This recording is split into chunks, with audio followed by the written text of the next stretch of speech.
Ang app icon ay isang maliit na puting mata sa lupngang asul na bilog. Habang nasa dalawang probinsya ang layo ko sa isang speech pathology conference sa Cebu. Nakaupo sa pangatlong hanay eng ballroom che, kalahati ang pakikinig sa panel tungkol sa pediatric dysphagia protocols. Dun ako nang mag-vibrate ang phone ko sa ilalim ng mesa. Motion alert, camera 2. Si camera 2 ang nakaharap sa salas ko. Hindi ako nakakatanggap ng motion alerts mula sa camera 2.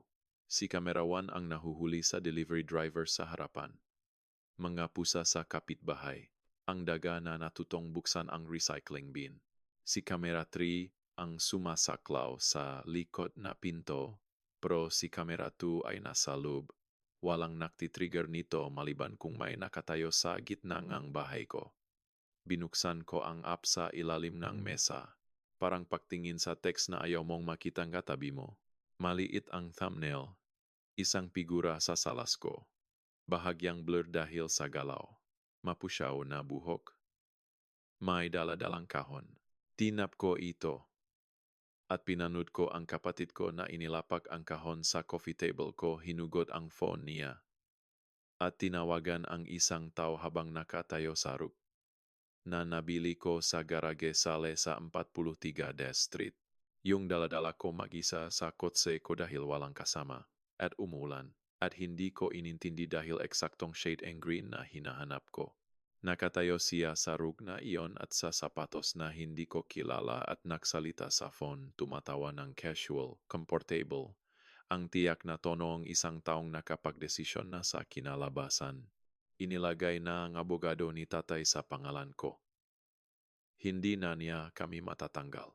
Tumawa ulit siya. Sinabing tao sa kabilang linya ang isang bagay na hindi ko narinig at ikiniling ni Kila ang ulo niya ng parang talagang nakakatawa.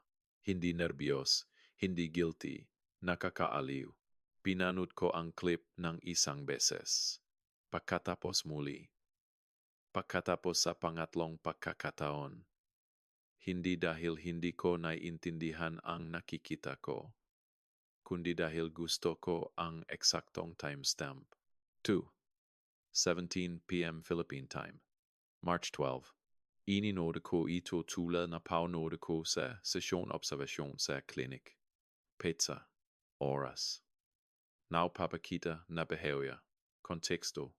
Isinara ko ang app. Nagpapatuloy pa rin ng panel. Isang babay dalawang upuan palayo ay nagnonote tungkol sa vocal fold paralysis interventions. Humuhuni ang projector. Sa likuran ko may nagbukas ng cough drop. Normal na tunok sa normal na kwarto kung saan walang nagbago para sa sinuman maliban sa akin. Dapat ko sigurong sabihin sa inyo ang tungkol sa bahay dahil kailangan niyo itong maintindihan kung ano ang kinatatayuan niya. Binili ko ito sa edad na 26. Isang 3-bedroom na bungalow sa isang subdivision sa Quezon City, hardwood floors sa ilalim ng carpet, original na built-ins, hardened sa likod na puro damo nung mag-close ako. Walang kusiner. Walang pera mula sa pamilya. Walang tulong mula sa sinumang kapangalan ko. Inayos ko ang floors gamit ang mga kamay at tuhod ko sa isang mahabang weekend noong Nobyembre. Inayos ko mismo ang porch lamp pagkatapos manood ng 4 na oras na YouTube tutorials. Ginawa ko ang bookshelf sa salas mula sa reclaimed wood mula sa isang lumang bahay sa probinsya at 3 beses bago ko ito na-level. At nakakiling pa rin itong isang 1/4 inch sa kaliwa. At wala akong pakialam dahil ginawa ko ito. Ang guest room. Ang guest room ang unang inayos ko bago ko binili ang sariling bed frame, bago ko isabit ang kurtina sa sariling kwarto. Binili ko ang guest room pillows dahil iyon ang tipo na gusto ni nanay, firm, cotton, walang polyester fill. Nakahanap ako ng reading lamp para kay tatay. Ang mainit maliwanag na uri na lagi niyang inireklamo sa hotel. At ang porch swing. Nabanggit ito ni nanay minsan sa Thanksgiving. 3 taon na ang nakalipas. Lagi kong gustong may porch swing, pero sabi ni tatay ay walang kwenta. Nagmaneho ako sa 4 na tindahan sa isang weekend para hanapin ang tama. White oak. Slatted seat. Mga chain na hindi sumisitsit. Isinabit ko mismo. Iniisip ko minsan iyon, ang katotohanang gumawa akong kwarto para sa mataong. Sa eksaktong sandaling iyon, ay gumagawa ang plano para kunin ang bahay kung saan naroon ang kwartong iyon. Pero hindi ko pa alam iyon noon, hindi sa araw na isinabit ko ang swing, at hindi sa umaga nang umalis ako patungong Cebu, nang I-load ko ang kotse at I-lock ang pinto at kumaway kay Tita Pam Santos sa kabilang kalye. Si Tita Pam ay 67 taong gulang, retired government employee. Matagal na sa kanyang bahay bago pa maging trendy ang subdivision. Kumaway siya pabalik mula sa kanyang porch na may hawak na mug ng kape na nagsasabing world's okayest lola. Kailangan mo bang tumulong magdiling halaman? Mga succulents. Mabubuhay. Tulad mo, sabi ni Tita Pam. At pumasok na. Nakinig ako sa voicemail ni nanay sa biyahe patungong airport. Tumawag siya ng maaga bago pa ako gumising. Matamis, mainit. Ang boses na ginagamit niya kapag gusto niyang maramdaman mong yakap ka. Mag-ingat sa biyahe, anak. Tawagan mo ako pag dating. Sobrang proud kami sa iyo. Inisave ko ang mensahe. Naalala kong ngumiti ako. Ang voicemail na iyon ay ipinadala ng 6:42 AM noong March 11. Ang flight ko ay 10:15. Ang unang load ng nga kahon ni Kyla ay dumating sa bahay ko ng 4:30 ng hapon ng parehong araw. 6 na oras pagkatapos kong sumakay. Alam ko ito dahil kumuha si Tita Pam ang larawan ng moving truck sa driveway ko ng 4:3 kitang-kita ang plaka. Dahil si Tita Pam ang tipong tao na napapansin ang mga bagay na hindi tugma. Tinawagan ako ni nanay para kumpirmahin na aalis ako. Pagkatapos, ipinadala niya ang kapatid ko para lumipat. Na kawili-wili. Sinabi sa akin ng isang kasamahan sa klinik noong linggo bago ako umalis ang isa sa mga bagay na sinasabi ng tao kapag hindi nila sinasadyang maging malalim. Naglilinis kami pagkatapos ng group session. Inaayos ang picture cards at sinabi niya, alam mo ba kung sino talaga ang nagmamalasakit sa iyo? Ang taong lumalapit ng walang kailangang ipagawa sa kanila. Hindi ko inisip noon.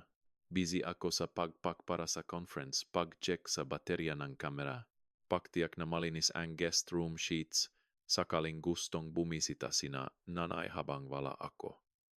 Dapat sana. Nakinig ako. Pero ang pakikinig sa mga itinatago, kataw ay dumating mamaya. Umupo ako sa buong panel. Gusto kong maintindihan niyo iyon dahil mahalaga ito. Hindi ako umalis sa kwarto. Hindi ako nagpaalam para pumunta sa banyo. Hindi ko isinara ang laptop at nakatulala habang tumutuktok ang dramatic music sa ulo ko. Umupo ako sa upuan ko sa ballroom, sa may lanyard sa league. Isa sa mga lanyard na ginagawang pantay-pantay ang lahat. At nakinig ako sa isang babae mula sa isang universidad na nagpapaliwanag tungkol sa aspiration risk protocols ng 35 minuto pa. Kahit nagsulat ako ng note tungkol sa thickened liquids at esophageal motility, hindi ko naalala kung ano, pero nagsulat ako dahil kailangan ng kamay kong gagawin na hindi nanginginig. Hindi iyon lakas. Kailangan niyo maintindihan iyon din. Hindi ito tapang. At hindi ito malamig na tubig. At hindi kung ano man ang sinasabi ng tao kapag nakikita nilang tahimik ang isang tao sa gitna ng lindol. Ito ang nangyayari kapag natukoy ng katawan mo ang nangyayari bago bigyan ng permiso ng utak mo na tumugon. Masikip ang dibdib ko, nakalok ang panga ko. Lumamig ang mga daliri ko sa air-conditioned ballroom. Ang uri ng lamig na galing sa loob. Ang uri na nangangahulugang mas mahalagang lugar ang napagpasyahan ng dugo mo kaysa sa mga kamay mo. Pero hindi ako gumalaw. Dahil ang paggalaw ay nangangahulugan ng pagpili kung ano ang gagawin. At hindi pa ako handa pumili. Nasa assessment phase pa ako. Sa trabaho ko, hindi kami tumutugon sa unang data point. Nag-obserba kami. Nagdodokumento. Hinahanap ang pattern. Pagkatapos ay gumagawa ang intervention. Ang intervention ay huli. At ito ang pinakamaliit na bahagi. Ang obserbasyon, ang lahat. Kaya nag-obserba ako. Nang matapos ang panel, lumabas ako sa hallway. Nakahanap ngang window alcove malapit sa elevators kung saan walang nakatayo at umupo sa sill na may phone ko. Binuksan ko ang camera app at pinanut muli ang recording hindi para sa content. Alam ko na ang content sa isip, kundi para sa logistics. Kailangan kong malaman eksakto kung ano ang mayroon ako. May 1.5 second video clip na may audio. Kitang-kita ang mukha ni Kyla. Malinaw ang boses niya. Walang duda ang pangungusap. Timestamp ng camera system. March 12. 3:17 p.m. Ang salas ko. Makikilala sa bookshelf na ginawa ko. At ang rug na dala ko sa ulan. Ini-save ko ang clip sa local storage ng phone ko. Pagkatapos in-upload sa cloud drive. Pagkatapos i-email sa sarili ko subject line. March 12, camera 2, walang body text. 3 kopya sa 3 lugar. Screenshot ko ang motion alert notification na may timestamp. Screenshot ko ang activity log ng kamera. Walang prior motion ng araw na iyon hanggang 3:09 p.m. nang bumukas ang front door. 8 minuto. Iyon ang tagal mula pagbukas ang front door hanggang sinabi ni Kyla ang pangungusap na magtatapos sa lahat. 8 minuto na pakpasok, paklalapak na kahon, pahuhot na phone, at paktrato sa bahay ko na parang problema na nalutas na niya. Pagkatapos ay tinawagan ko si Ate, Gino Navarro. Si Gino ang real estate attorney ko. Kinuha ko siya 2 taon na ang nakalipas nang makaroon ng line question ng title company sa refinance tungkol sa contractor dispute ng nakaraang may-ari. Inayos ni Gino sa loob ng 11 araw, 320 kada oras ang singil niya noong US pa, ngayon ay katumbas sa pesos. Hindi siya gumagamit ng 2 salita kung isa ang sapat. At minsan sinabi niya sa akin na ang pinakadelikadong kliyente ay ang may dalang resibo. Nagustuhan ko siya agad.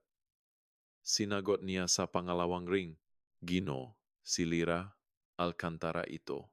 Lira, kumusta ang Cebu? Kailangan kong iparinig sa iyo ang isang bagay. Isang camera recording mula sa bahay ko. 15 segundo. Hindi siya nagtanong kung bakit. Iyon pa ang isa sa managustuhan ko kay Gino. Naintindihan niyang darating ang konteksto kapag handa na. Ipinatong ko ang phone sa speaker at pinanood ang clip. Punong boses ni Kyla ang alcove. Tini at maliwanag laban sa carpet ng convention center. Inilagay na abogado ni tatay sa pangalan ko.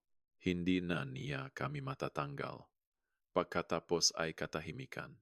Laging binibilang ko, hindi dahil gusto kong maging dramatic, kundi dahil may diagnostic value ang katahimikan. Ang habang pause ay nagsasabi kung ano ang ginagawa ng utak sa likod nito.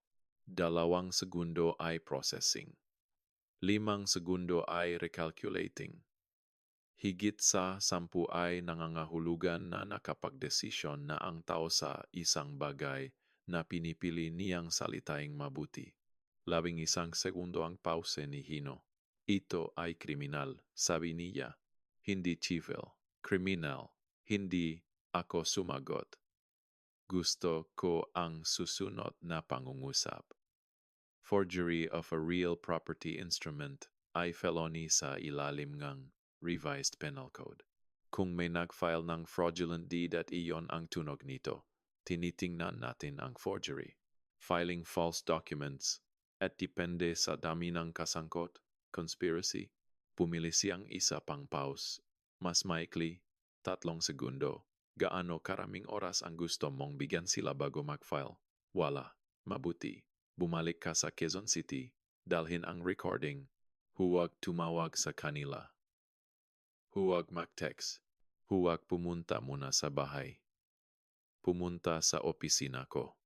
At Lira, huwag burahin ang kahit ano sa kamera na iyon. Hindi ang clip, hindi ang activity log, hindi ang motion alerts. Kung may iba pang footage ng pagdating niya, ibang tumulong kahit ano ay save lahat. Cloud-based ang system? Oo, kung gayon ay timestamp at server verified, hindi nila masasabing gawa-gawa mo. Isa pang pause, 2 segundo. Magandang kaso ito. Talagang magandang kaso. Isinara ko, binuksan ang airline app. Ang return flight ko ay nakaschedule para sa Sabado, 4 na araw pa. Binago ko ito bukas ng umaga, 6:15 AM, diretso sa Naya. Ang change fee ay P4,500. Binayaran ko ito tulad ng pagbabayad sa isang bagay na nakapagligtas na sa iyo ng higit pa sa halaga nito. Bumalik ako sa hotel room. Inilatag ang damit para sa umaga. Isinaksak ang phone. Itinakda ang alarm sa 4:30. Nag-toothbrush ako at tinitigan ko ang salamin at ang taong nakatingin pabalik ay eksaktong parehong tao na tumingin sa akin ng umaga bago ang panel. Parehong mukha, parehong buhok, parehong postura, walang nagbago sa labas. Pero may ibang bagay sa likod ng mata ko. At alam ko kung ano iyon dahil nakita ko ito sa mga magulang ng mga pasyente ko ang nga lumabas sa evaluation na may hinala at lumabas na alam na. Ito ang itsura ng taong tumigil na umasa sa ibang sagot at nagsimulang magplano para sa natanggap. Pinatay ko ang ilaw. Inilagay ang box sa tabingang pinto. Bukas, uwi ako. Pero hindi para harapin ang sinuman, hindi para umiyak, hindi para tanungin si nanay kung bakit, para mangolekta. Hindi ako umuwi muna. Lumalanding ako sa Naya ng 8:42 lumampas sa baggage claim na may dalalang carry-on. Sumakay sa kotse sa long-term lot at diretso sa opisina ni Ati Gino Navarro sa ikalawang palapag ng isang lumang gusali sa Quezon Avenue. Nag-text ako sa kanya mula sa gate sa Cebu. Landing 8:42. Opisina by 9:15. Sumagot siya ng isang salita. Ready. Ang opisina ni Gino ay amoy lumang papel at malamig na kape. May framed photo ng anak niya sa kredenza at stack ng files sa bawat patag na surface. Walang receptionist. Siya mismo ang nagbubas sa iyo na nagsasabi ng lahat tungkol sa kung paano niya pinatatakbo ng liyan. Walang buffer. Walang delay sa pagitan mo at ng sagot. Umupo ako sa harap ng mesa niya at ibinigay ang phone ko na nakakiu ang recording. Pinanut niya ito sa screen ngayon. Hindi lang audio, mukha ni Kyla. Tawa ni Kyla. Postura ni Kyla sa couch ko. Pagkatapos ay binuksan niya ang website ng Registry of Deeds at i-type ang address ko. Nandito, sabi niya, inikot ang screen sa akin. Isang quitclaim deed na na-file 6 na araw na ang nakalipas. Grantor, Lira Alcantara. Grantee, Kyla Alcantara. Notarized ni Ati Dante Cruz. Si Carlo Alcantara bilang witness.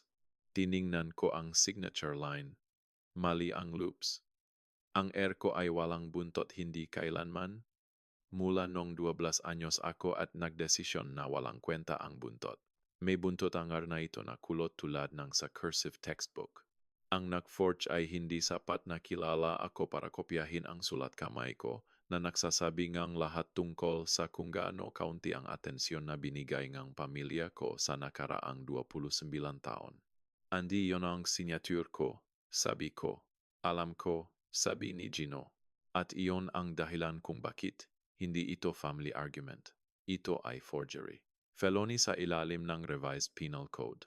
Ang pagfile nito sa recorder ay hiwalay na kaso. At kung si tatay at ang kaibigan niya ang nag-coordinate iyon ay conspiracy. Isinara niya ang laptop. Kilala mo si Ati Dante Cruz? Kaibigan ni tatay mula kolehiyo. Semi-retired. Naglalaro silang poker minsan sa isang buwan. Isinulat ni Gino ang pangalan. Kakailanganin natin ang orihinal na deed mo. Mayroon ka? Fireproof safe. Sa closet ng kwarto ko, Nakasalukuyang inookupang ang kapatid mo. Ang guest room ay inookupang ang kapatid ko. Ang kwarto ko ay sa akin pa rin. Huminto ako. Sa ngayon, sumandal si Gino. Ito ang ire-rekomenda ko. Umuwi ka, kumilos ng normal. Huwag ipaalam sa kanila na nakita mo ang recording o ang filing. Kunin ang deed sa safe. Dalhin sa akin. Ikumpara natin ang tunay na signature sa forgery at mayroon tayong sentro ng criminal referral. Tiningnan niya ako. Kaya mo ba? Pumasok doon at magkunwaring hindi mo alam? Gino, speech-language pathologist ako.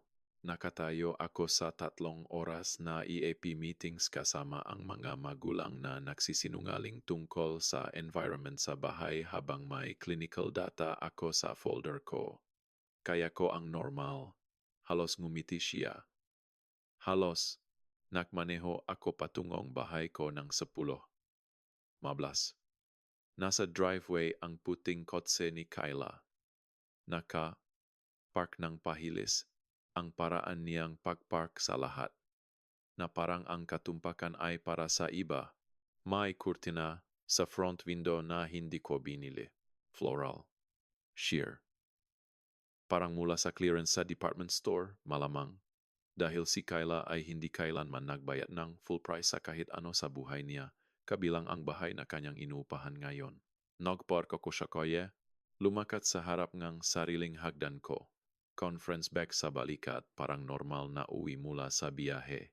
Binuksan ang pinto gamit ang sariling susi na gumana pa rin, nangangahulugan na hindi pa nila nabago ang locks, nangangahulugan na sigurado sila na hindi ko malalaman o masyadong magulo para isipin iyon.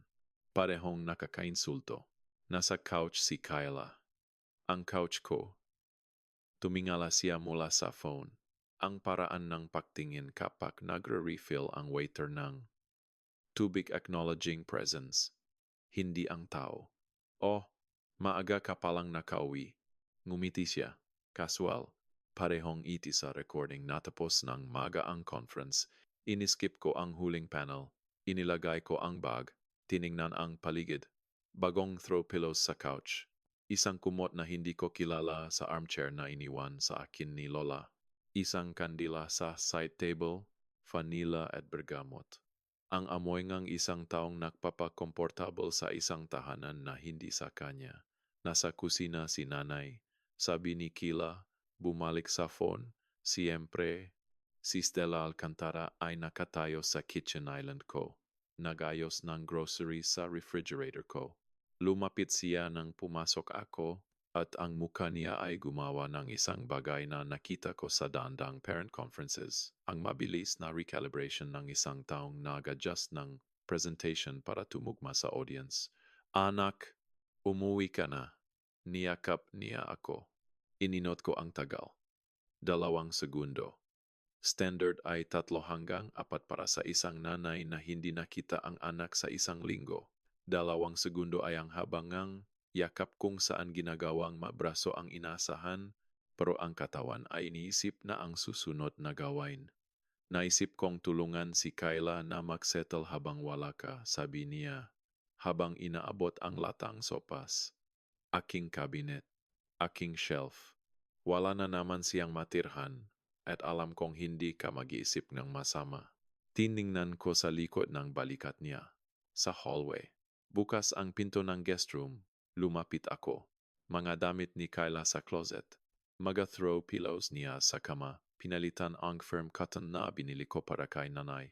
Ang reading lamp ni tatay ay naka-unplug sa sahig, cord naka-coil sa tabi ng baseboard na parang tinapon. Ang duvet na pinili ko slate blue. Simple. Ang uri na sinabi ni nanay minsan na parang nasa magandang hotel naka-fold at naka-stack sa shelf sa itaas. Pinalitan ng quilt na hindi ko kilala. Tumayo ako sa pintuan ng 4 segundo. Binilang ko. Pagkatapos ay pumunta ako sa kwarto ko.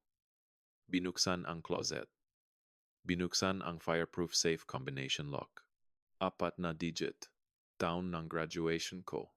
Sa loob, birth certificate. Passport. Ang original na deed sa Sampaguita Street.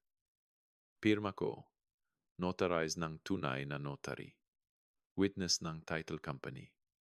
Kinuha ko ang deed, inilagay sa bag, isinara ang safe, isinara ang closet. Bumalik ako sa kusina. Nagayos sinanainging prutas sa bowl na binili ko sa palengke sa May. Trus noong una kong linggo sa bagong bahay. Mukhang comfortable siya. Mukhang bagay siya dito. Na siyang punto. Naisip ko, lagi niyang pinaniniwalaan na siya ay bagay. Hindi ka ba naistorbo kung manatili si Kayla ng ilang araw? Tanong ni Stella. Hanggang makahanap siyang matitirhan. Alam mo naman, siyempre hindi, sabi ko, na ang huling kasinungalingan na sinabi ko kailanman sa nanay ko. Nakaramdam ka na ba na trespassing nang pumasok sa sariling driveway mo? Tumawid ako sa kabila at kumatok sa pinto ni Tita Pam. Binuksan niya ito, may hawak na binoculars at baso ng iced tea na maring coincidence o lifestyle. Anak, sabi niya, nakdala ang dalagitang iyon ng bianbakcher sa bahay mo. Gusto mo bang kunin ko ang hose? Hindi pa. Umupo ako sa step ng porch niya. Masasabi mo ba sa akin eksakto kung ano ang nakita mo ng araw na lumipat sila? Inilagay ni Tita Pam ang binoculars. Kinuha ang phone, nag-scroll, inikot ito sa akin. 14 na larawan, time-stamped. Ang moving truck sa driveway ko, ang plaka. Si Stella na nagdidirekta sa dalawang lalaki na nagdadala ang mattress sa front door. Si Kayla sa porch na may smoothie, nanonood. Alam kong may mali, sabi ni Tita Pam. Hindi mo ililipat ang muebles sa bahay ng isang tao habang nasa eroplano siya maliban kung ayaw mong makita niya. Tiningnan ko ang mga larawan. Pagkatapos si Tita Pam, 67 taong gulang, retired, nakatayo sa kanyang porch na may iced tea, nanonood sa kalye dahil iyon ang ginagawa niya. Hindi dahil hiniling, dahil napapansin niya, dahil nagmamalasakit siya, hindi dahil nagmamalasakit siya. Dahil may mga taong hindi kailangang ipagawa sa kanila ang guest room bago magpasya na sulit kang alagaan. Tita Pam, sabi ko, pwede mo ba akong ipadala ang malarawang iyon? Naipadala na? Tingnan mo ang messages. Nag-check ako. 14 na imahe. Timestamped at geotagged. In-forward ko lahat kay Gino bago tumayo. Bumubuo na ang kaso sa sarili. Kailangan ko lang hayaan ito. Inilagay ni Gino ang dalawang dokumento side by side sa mesa niya, tulad ng optometrist na nagpapapili ng lenses. Sa kaliwa, ang deed ko, ang tunay. Na-record talong taon na ang nakalipas nang mag-close ako sa bahay. Notarized ng title company. Stamped at filed at malinis. Ang signature ko sa ibaba, maliit masikip. Ang R na walang buntot. Ang W na bahagyang mas malapat kaysa kailangan. Dahil lagi akong mas malakas pumindot sa unang letra. Sa kanan, ang forgery. Parehong description ng property, parehong address, parehong legal language, pero ang signature ay idea ng iba tungkol sa akin. May theatrical curl ang R, mas makitid at hesitant ang W. At ang notarization sa ibaba ay mula kay Ati Dante Cruz, witness, isang Janet de la Cruz. Si Janet de la Cruz, sabi ni Gino, may ibig sabihin ba sa iyo ang pangalang iyon? Wala. Wala itong ibig sabihin sa sinuman. Tiningnan namin sa database ng Professional Regulation Commission, Voter Rolls, ATBP. Walang Janet de la Cruz sa address na nakalista. Mukhang gawa-gawa ang witness signature. Sabi niya ito ng flat, precise. Isang katotohanan sa bawat pagkakataon tulad ng pag-stack ng bricks. Pinahahalagahan ko iyon. May mga taong kailangan ng bad news na balot sa empathy. Kailangan ko ito sa ebidensya. Kaya forged grantor signature, fabricated witness, at isang lisensyadong abogado na nag-notarize, sabi ko. 3 felony counts bago pa man ang conspiracy, sumandal si Gino. Sabihin mo sa akin tungkol kay Ate. Dante Cruz, semi-retired. Nagahandle ngang ilang closing sa isang taon. Marahil estate work. Magkaibigan sila ni tatay mula kolehiyo 35 taon na. Marahil pa, naglalaro silang poker tuwing ikalawang Martes. Nasa bahay ng mga magulang ko siya noong Pasko 2 taon na ang nakalipas. Nagain ako sa kanyang plato. Isinulat ni Gino, pinanot ko siyang sumulat. At iniisip ko ang plato na iyon lechon at bepe. Dinala ko ito sa salas at ibinigay kay Dante. At sinabi niya salamat anak at bumalik sa pakikipag-usap kay tatay tungkol sa basketball. Hindi ko naalala kung tiningnan niya ako. Naalala ko ang plato, dun nauntog, hindi ang galit, ang memorya. Ako ay 14 Oktubre. Nakaupo ako sa kusina na ginagawa ang algebra homework habang nakatayo si nanay sa counter. Phone sa pagitan ng tainga at balikat. Nagbabalat ng carrots para sa hapunan. Nakikipag-usap siya kay Tita Linda. Alam ko dahil iyon lang ang boses na ginagamit niya kay Linda. Ang conspiratorial sister voice, kalahating chismis at kalahating diagnosis. Hindi niya alam na naririnig ko. O alam niya at walang pakialam. Dahil ang sinabi niya ay hindi cruel, ito ay assessment. Tulad ng paglalarawan sa panahon o pagsort ng labada. Makatotohanan, ayon sa kanyang pag-unawa. Si Kyla ang may spark, sabi niya, ang dance recital ay cute. May ganong bagay siya. Tinitignan siya ng mataw. Nagbalat siyang carrot sa isang mahabang strip. Si Lyra ang practical. Kaya niya mag-isa. Sinabi niya ito tulad ng paglalarawan sa appliance sa bahay. Reliable. Low maintenance. Hindi nangangailangan ng atensyon. Hindi ako umiyak. Isinara ko ang textbook. Binuksan muli. Tinapos ang problem set. Nakakuha N98 sa exam. At nagsimulang mag-manage. Nag-manage ako sa high school, scholarship, master's degree, clinical fellowship, career, savings, at isang bahay, isang tunay na bahay. May deed at foundation at Port Swing. Naghanga ako para sa isang babay na naglarawan sa akin tulad ng toaster na gumagana pa rin. Ginawa ko ang lahat dahil sa panggungusap na iyon at nakaupo ako sa opisina ni Gino sa edad na 31 taong pagkatapos nito. Patuloy na gumagawa, patuloy na nagmamaneo, patuloy na nagpapatunay sa isang babay na matagal nang nag-fill ng kanyang assessment at nagpatuloy. Ang pinakamasama. Ang bahaging kailangan kong sabihin dahil mahalaga. Kahit noon, kahit sa forged deed sa mesa, at ang fabricated witness, at ang recordings, at ang mga larawan. Asa, bahagi pa rin ako ay naghahanap ng exit. Ang bersyon kung saan hindi ito ang tila. Marahil hindi alam ni nanay kung gaano kalayo si Dante. Marahil exploratory lang, ang quitclaim papel lang, tulad ng paglipat ng sasakyan. Marahil nag-exaggerate si Kyla sa phone. Marahil overreacting ako dahil ako ang practical. At ang practical na tao ay nagpoproseso ng emosyon sa pamamagitan ng sistema. At ako ay gumagawa lang ng sistema sa paligid ng damdamin na lilipas. Nahuli ko ang sarili ko. Nakilala ko ang pattern tulad ng pagkilala ko sa pasyente ang regression to baseline. Ang reframing ng hostile input bilang neutral. Ang desperadong paghahanap ng pagbasa ng data na hindi nangangailangan ng pagbabago sa buong operating model. Nagdidiagnose ako sa sarili. At malinaw ang diagnosis. Nasalo pa rin akong kasinungalingan.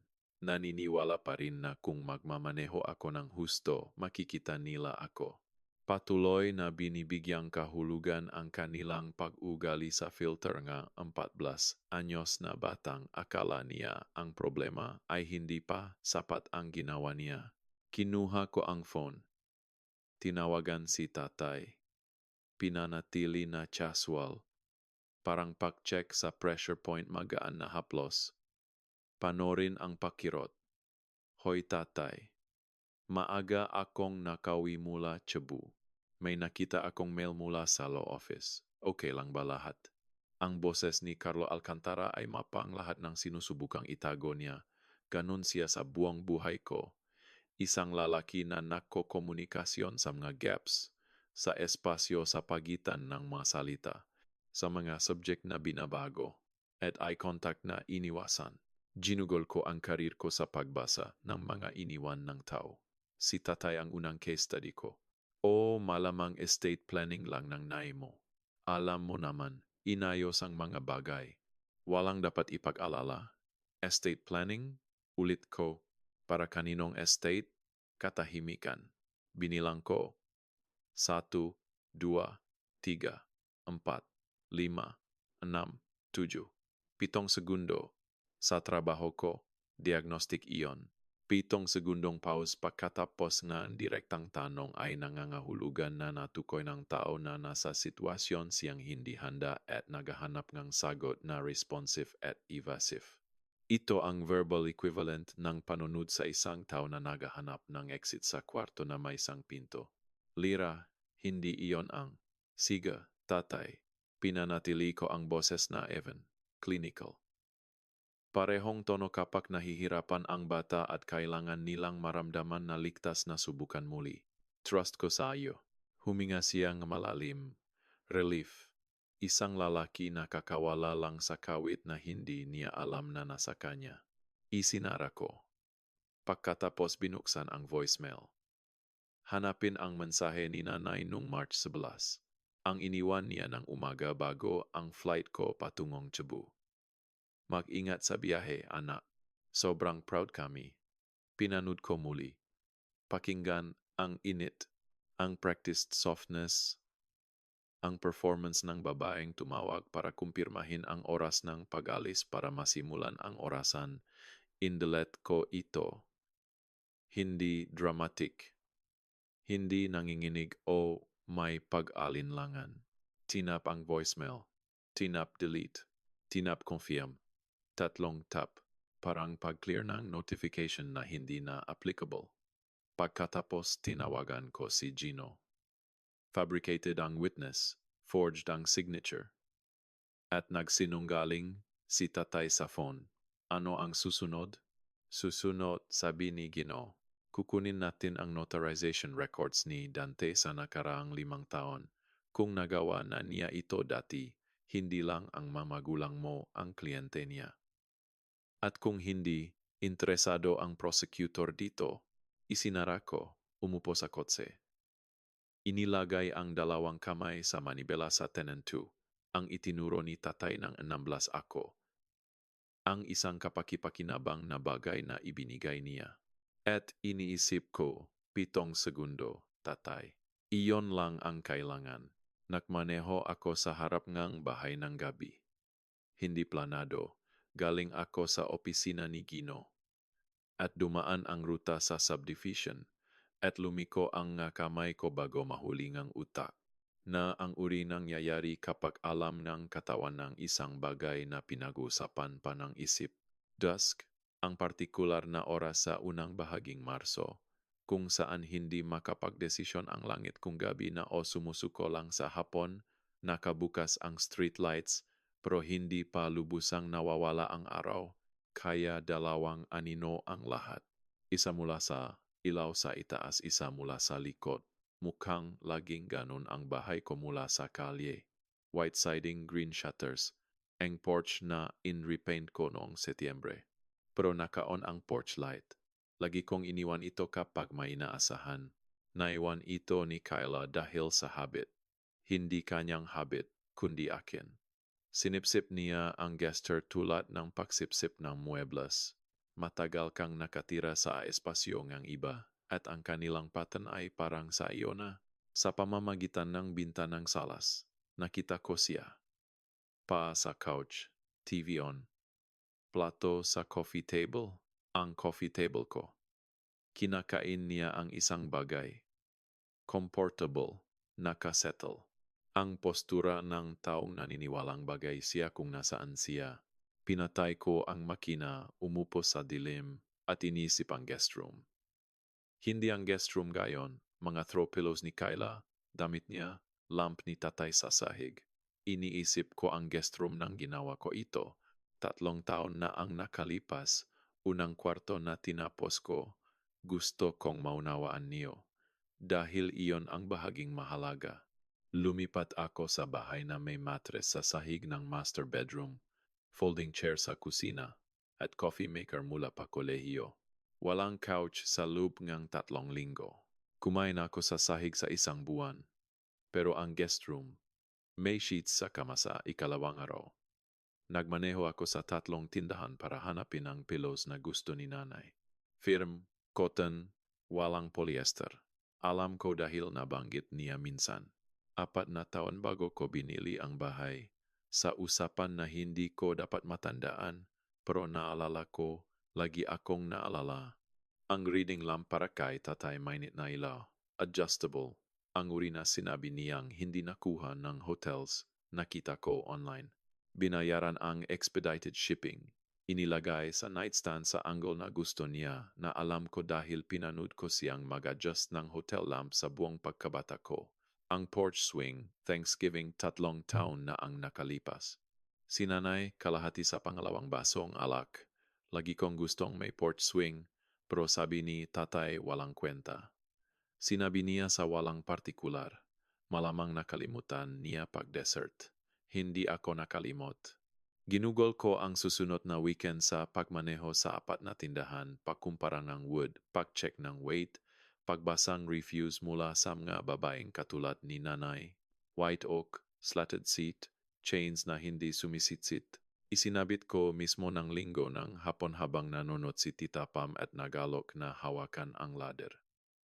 Umupo si nanay sa swing na iyon ng eksaktong 2 beses. Parehong mas mababa sa 10 minuto. Parehong habang naktitingin sa phone. Ginawa ko ang guest room na iyon tulad ng paggawa ng resume para sa trabahong desperadong gusto mo. Bawat detalye ay argumento, bawat unan ay talata, bawat lem ay closing statement.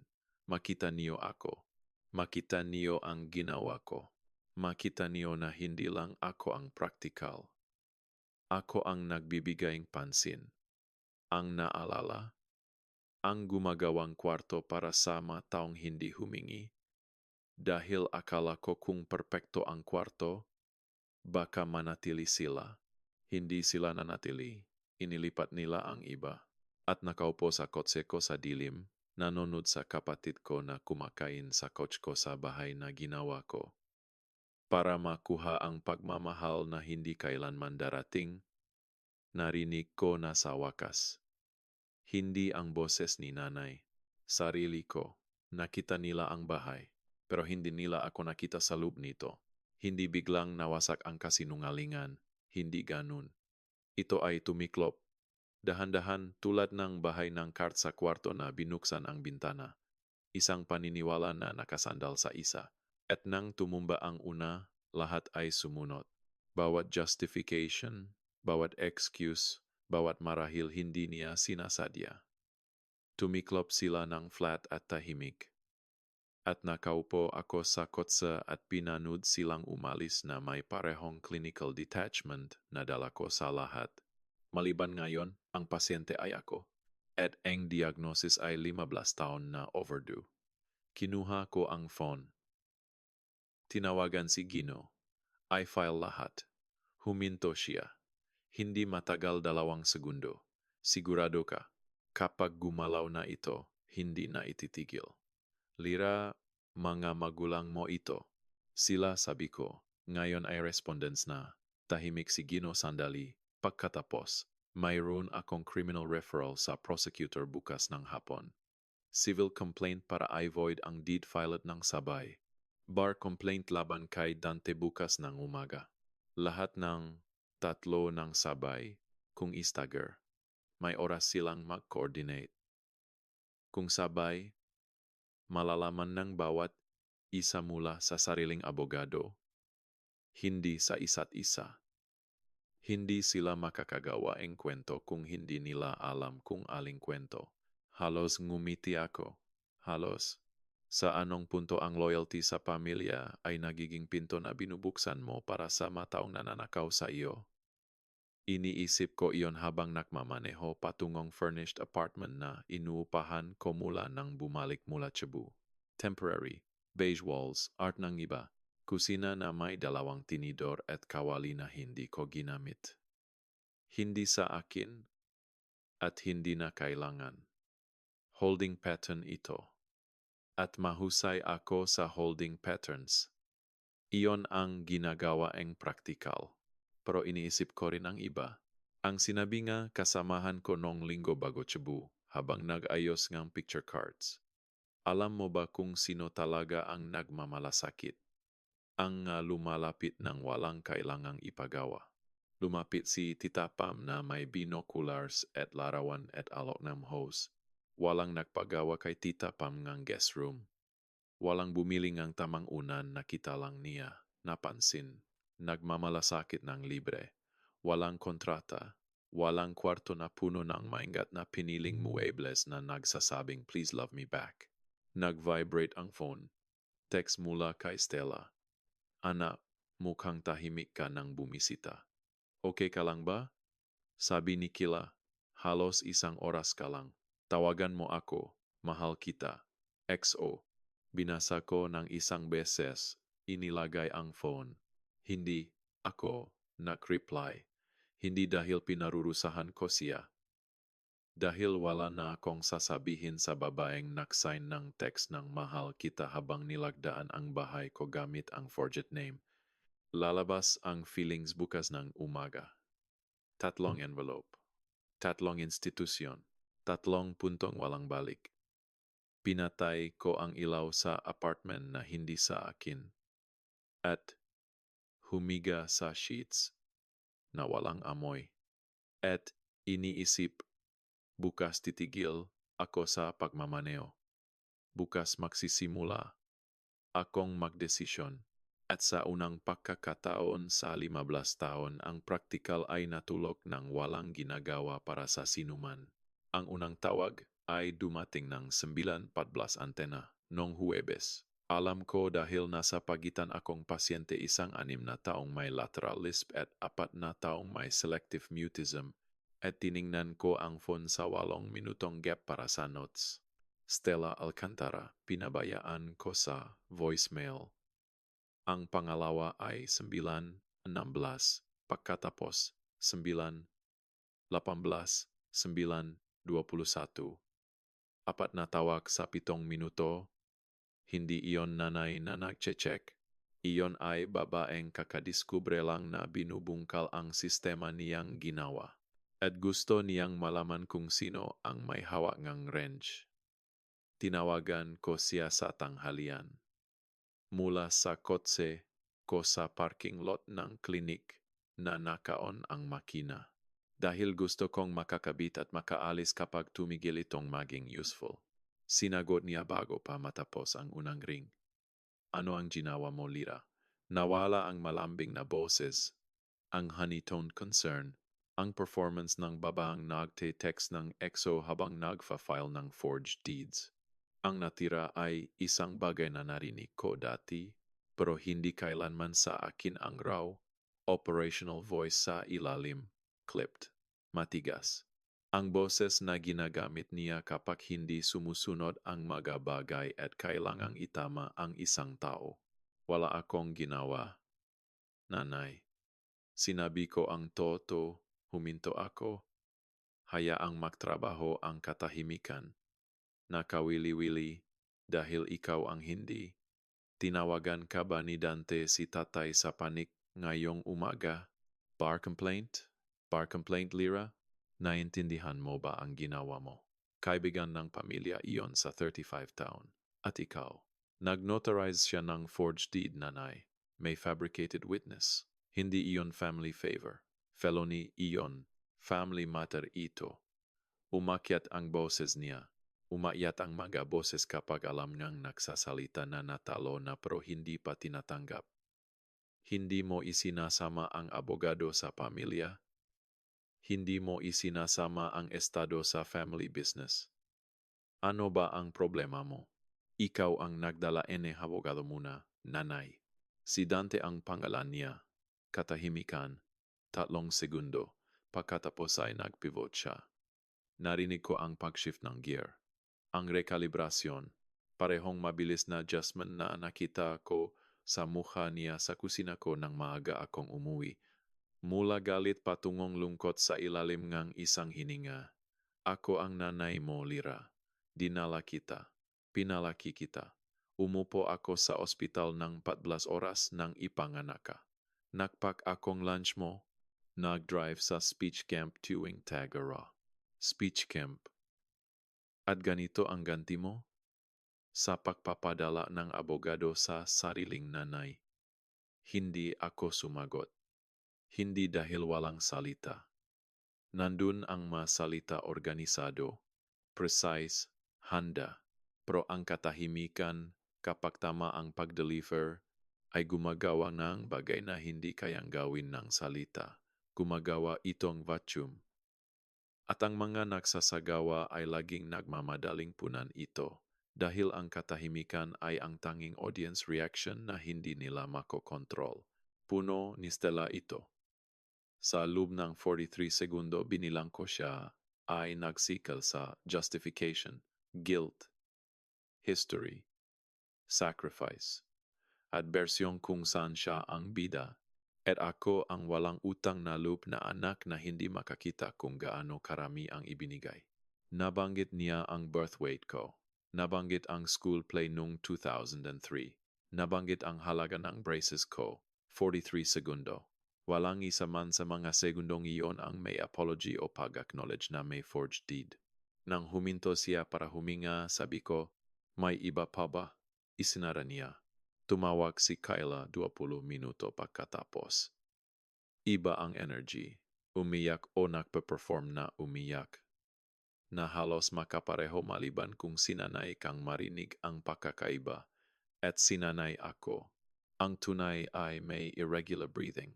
Ang performed ay consistent rhythm parang nagpapasya ng emosyon para maximum effect. Irregular ang breathing ni Kyla, nanggangahulugan na tunay na takot o mas magaling siya kaysa sa inakala ko.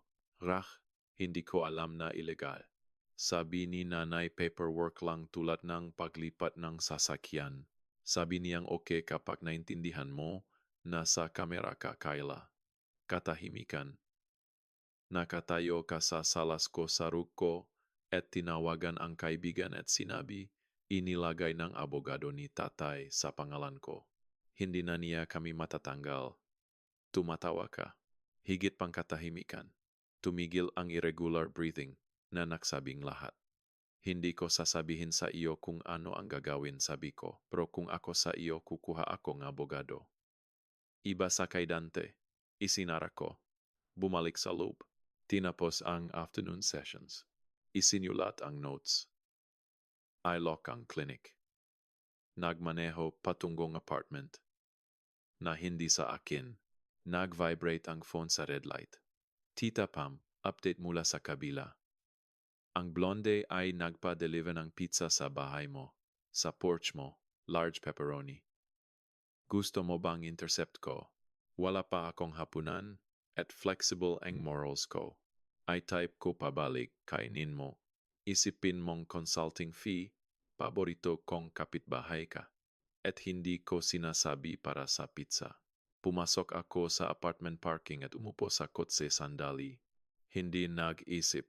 Umupo lang. Tumitik ang makina habang lumalamig. Humuhuni ang streetlight sa frequency na laging parang nagdedesisyon kung mananatili o susuko. Ito ang bahaging kwento kung saan dapat umiyak ako. Kung saan dapat tumama ang bigat ng nawala at mabiyak ako mag-isa sa parking lot at tumunog ang music at maramdaman mo ang isang bagay para sa akin. Hindi ako umiyak. Hindi dahil malakas ako.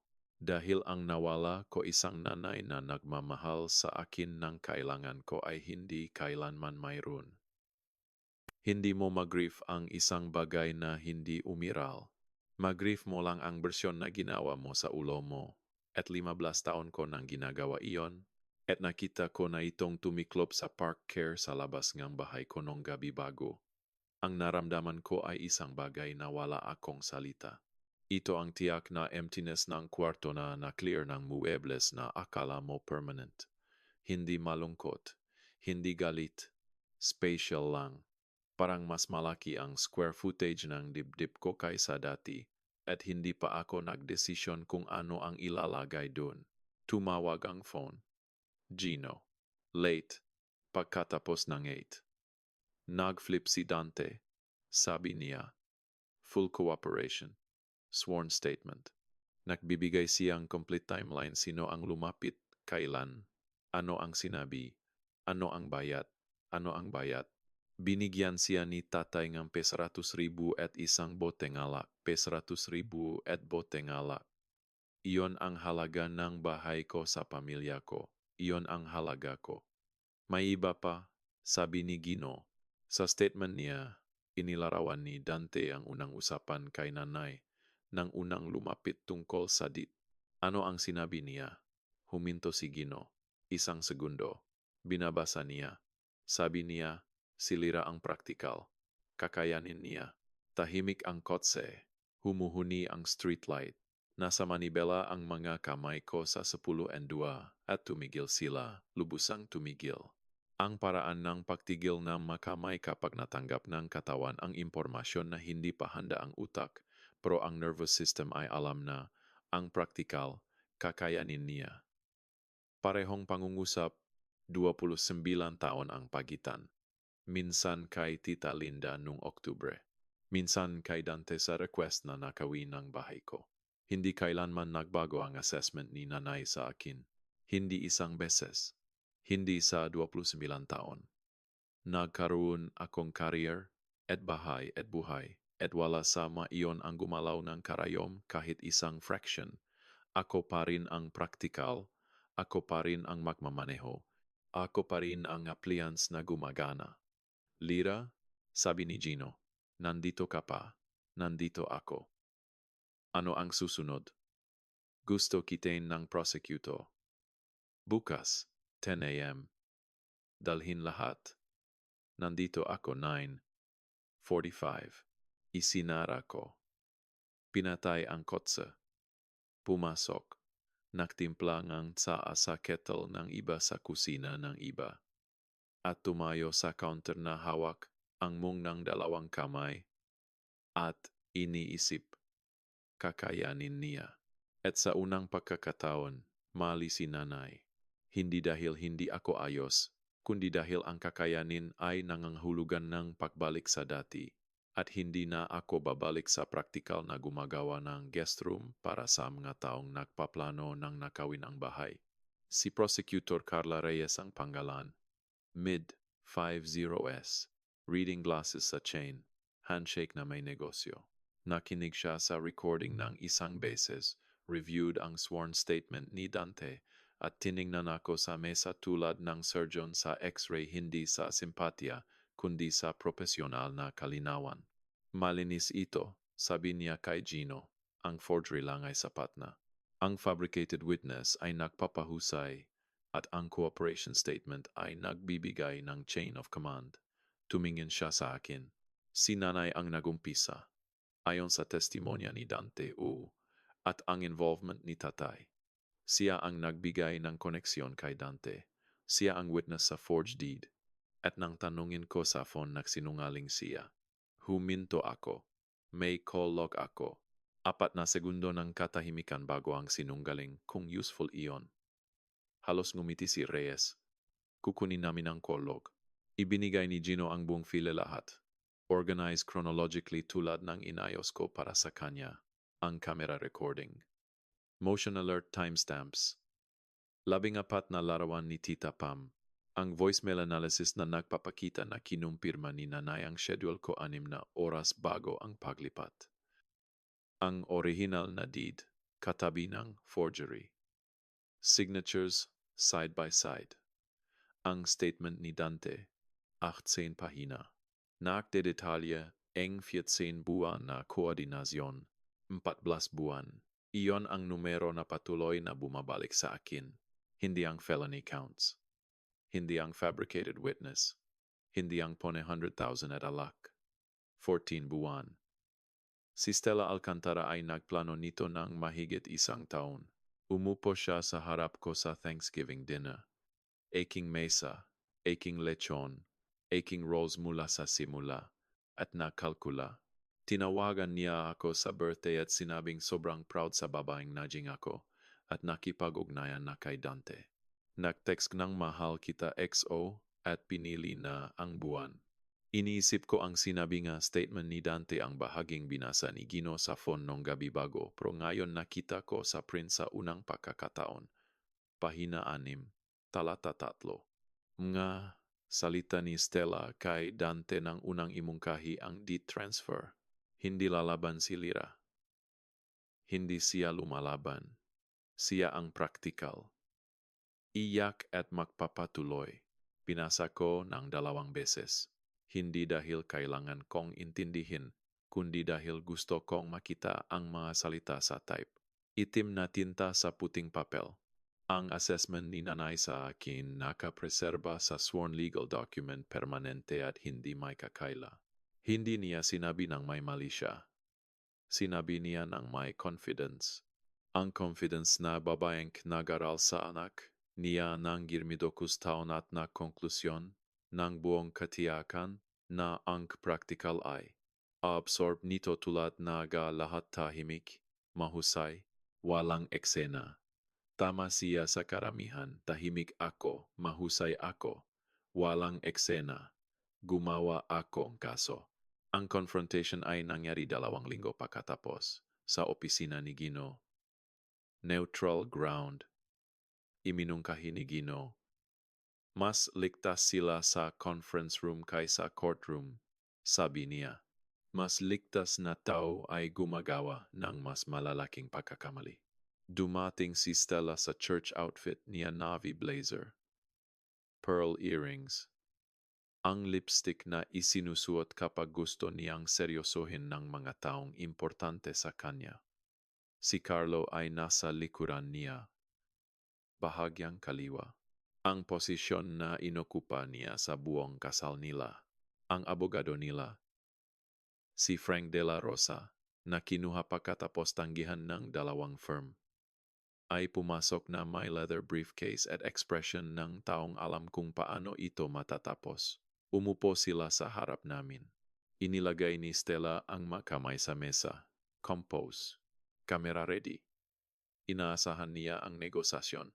Inaasahan niya si Lira, ang practical, na ilahat ang grievance at pakinggan ang counter-proposal na may apology, revised arrangement, at version ng let's keep this in the family.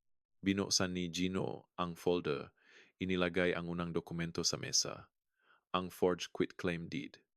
Gumalaw ang mamata ni Stella dito, pagkatapos kay Gino, pangalawang dokumento, ang tunay na deed, side by side, ang signature ko at ang forgery na magkaharap tulad ng 2 bersyon ng parahong tao. Isa tunay at isa imbento. Ikatlo, malarawan ni Tita Pam, 14, nakafan sa mesa, ang moving truck, ang plaka, si Stella sa driveway, nakdidirekta sa 2 lalaki na may mattress, si Kila sa porch na may smoothie, nanonood, lahat timestamped, lahat geotagged. Ika-4, ang voicemail analysis. Tawag ni Stella sa akin ng 6:42 a.m.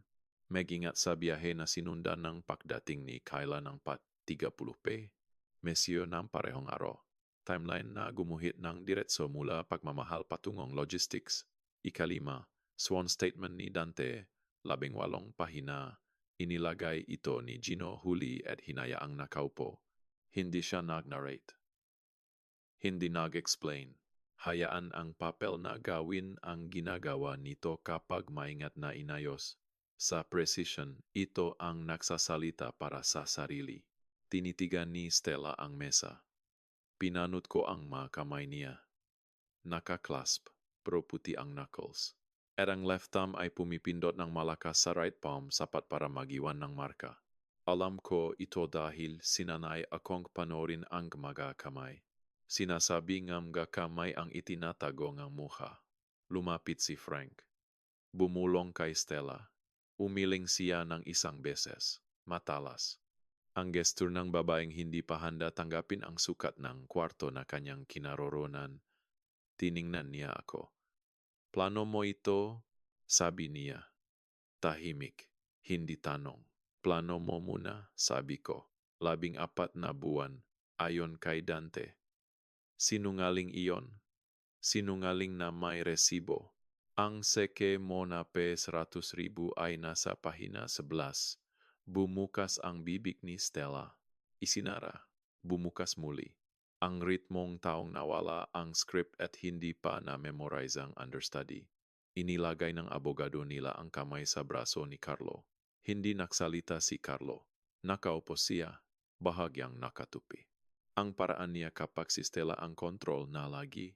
Pero ngayon si Stella ay wala sa kontrol. At si Carlo ay nasa hindi pamilyar na posisyon ng pagiging visible. Tiningnan niya ako. Basang-basa ang nga mata. Gumalaw ang bibig niya simula ng isang bagay. Ang hugis ng salitang sorry o marahil hugis ng lalaking napagtanto na mali ang panig na pinili niya sa pinto na malapit ng isara. Tumingin si Stella sa kanya. Tumigil siya. Isinara ang bibig. Ang salita kahit anuman ay umurong. 4 na segundo.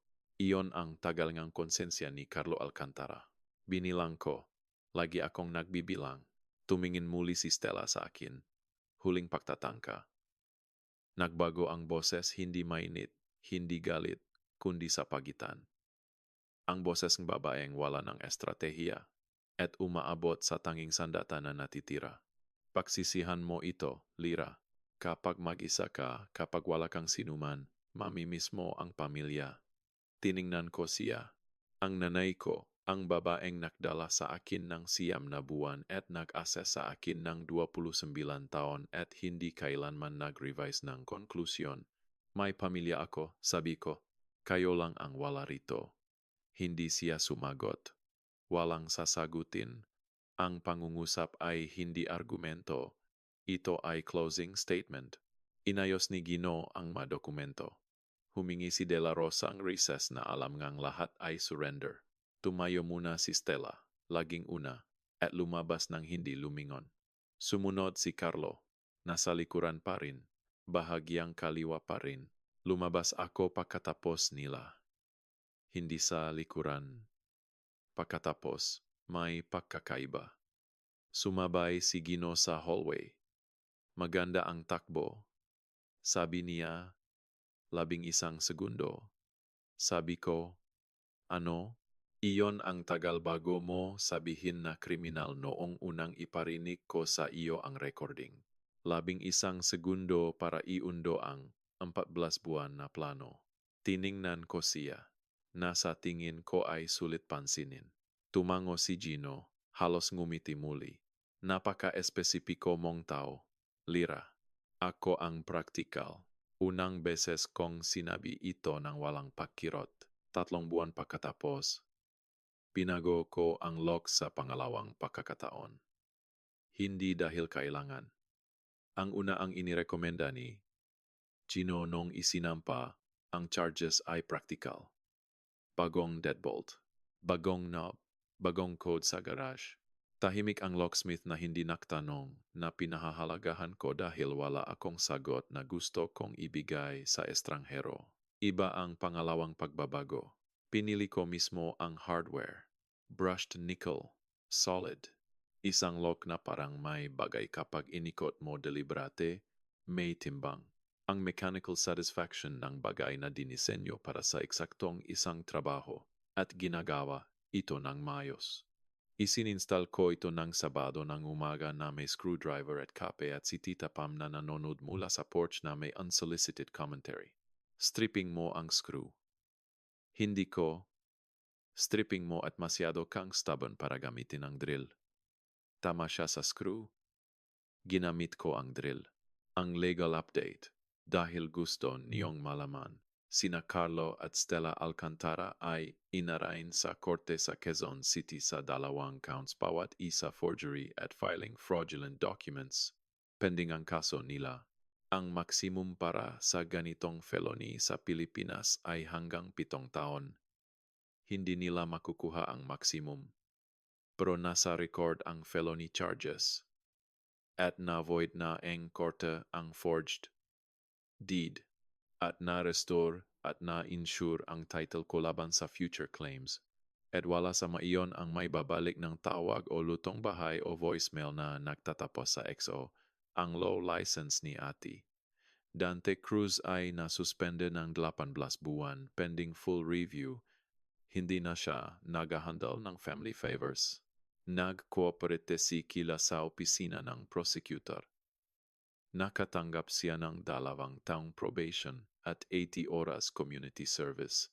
Nagpadala siya sa akin ng isang text 3 linggo pagkatapos ng arraignment. Sorry ate, binasa ko. Hindi nag-reply. Hindi dahil sa kalupitan. Wala lang akong sasabihin sa kanya sa ngayon. Marahil balang araw, marahil hindi. Natutunan kong ang hindi magdesisyon ay uri rin ng sagot. Ang uri na nagbibigay ng espasyo para huminga habang inisip kung ang apology ay pinto o bintana. Iba na ang bahay ngayon. Ang guest room ay home office ko. Bagong desk oak. Simple. Ang uri na hindi sumusubok mag-impress sa sinuman. Ang diploma ko sa pader. Ang therapy materials na organize sa shelves ayon sa category at age range. Ang paraan kong pag-ayos ng lahat dahil iyon ako at tumigil na akong huminging paumanhin dito. Nawala na ang firm cotton pillows. Nawala ang reading lamp. Ang duvet na nagpaparamdam kay nanay na nasa magandang hotel ay nasa donation bag sa garahe. Hindi ko itinapon. Ibinigay ko sa isang taong maring gamitin ito. Nawala rin ang porch swing. Sa lugar nito, isang bench. Painted green. Bahagyang hindi pantay. Mula sa flea market sa May Chubao na dinala ako ni Tita Pam ng linggo dahil sinabi niyang kailangan kong mag-touch grass at tumigil mag-isip tulad ng abogado. Hindi maganda. Sabi ni Tita Pam nang piliin ko. Alam ko, mas maikli ang left leg kaysa right. Nakikita ko, pero kakayanin ito tayong dalawa. Iyon ang dahilan kung bakit binibili ko. Dinala namin ito sa porch ko. Si Tita Pam ang heavy end, hindi niya kailangan pero ginawa pa rin. Dahil si Tita Pam Santos ay hindi nahihintay na ipagawa sa kanya ang guest room bago magpasya na sulit kang daluhan. Umupo kami rito ng sumunod na Sabado. Nagdala siya ng paiube. Homade. May bitak ang krus sa isang gilid dahil nagbabake. Si Tita Pam tulad ng lahat may confidence at walang interes sa aesthetics. Kinain namin ito sa hindi pantay na bench at nanood sa kalye. At hindi nag-usap tungkol sa mga magulang ko. O sa kaso. O sa forged deed. O sa 14 buwan. Nag-usap kami tungkol sa mga apo niya. Tungkol sa ibon na patuloy na nababangga sa bintana niya. Tungkol sa bahay 3 bahay palayo kung matatapos kailanman ang landscaping o kung permanent na ang pile ng mulch. Pagkatapos ay sinabi niya, pinanot kita ng lumipat sa bahay na ito 3 taon na ang nakalipas. Nagdadalang kahon mag-isa. Umuulan ng patagilid. Halos lumapit ako para tulungan. Pero akala ko baka tipo kang gustong gawin mag-isa. Ako nga. At ngayon, tiningnan ko siya, 67 taong gulang. Retired. Babaeng kumukuha ng larawan ng suspicious moving truck at may binoculars sa tabi ng bintana at kumakain ng intercepted pizza ng walang guilt. Babaeng napansin ako nung araw na lumipat ako. At hindi tumigil sa pagpansin hindi dahil kinita ko. Hindi dahil gumawa akong kwarto para sa kanya. Kundi dahil ganun ang tunay na pansin. Tinitingnan lang. Hindi nag-invoice. Ngayon, papayagan kitang magbuhat ng isang kahon, sabi ko. Tumawa si Tita Pam. Maikli, mainit. Ang uri na nagsisimula at nagtatapos sa parehong hininga. Isang kahon. Big spender. Huwag mo akong subukan. Tinapos namin ang PA. Umuwi siya. Nanatili ako sa bench. Ano ang ibig sabihin ng pamilya kapag ang mga kapamilya mo sa dugo ang nagsubok na kawin ang foundation mo? Gusto kong marinig ang sagot niyo. Iwan niyo sa comments kung mayroon kayo. Dahil alam kong mayroon, naririnig ko sa paraan ng pakikinig niyo ngayon. Naisip niyo na ito dati. Marahil iniisip niyo pa rin ngayon. Natakpuan ko ang sagot ko. Kinailangan ng forged deed at criminal case. At nanay na tinawag akong praktikal ng 29 taon. Nang walang isang beses na isipin na ang praktikal na tao ay maaring maging napakathoro na kaaway. Mamaya ng gabing iyon, umupo ako sa couch ko sa salas ko. Saruk na dala ko sa ulan. At binuksan ang camera app ng huling pagkakataon. Ang maliit na puting mata. Tatlong kamera, tatlong view. Harap ng bahay. Likot na pinto. Salas. Lahat malinaw. Tahimik. Lahat sa akin. Isinara ko ang app. Hindi ko na kailangan ang maliit na puting mata. Secure ang bahay hindi dahil sa makamera o deadbolts o title insurance, kundi dahil sa wakas ay sa akin lang ng lubusan ang bawat kwarto. Walang guest pillows na naghihintay sa bisita na hindi kailanman darating. Walang porch swing para sa babaeng umupo ng 2 beses at nakplano ngang pagnanakaw ng 14 buwan. Walang reading lamp para sa lalaking 4 na segundo lang ang konsensya. Mga libro ko lang, trabaho ko, hindi pantay na bench. At kapitbahay sa kabilang na kalye na kumakaway tuwing umaga ng walang dahilan. Nabago ang locks, naka-off ang nga kamera. At ang tanging nga taong pumapasok sa pinto ko ngayon ay ang nga kumakatok muna.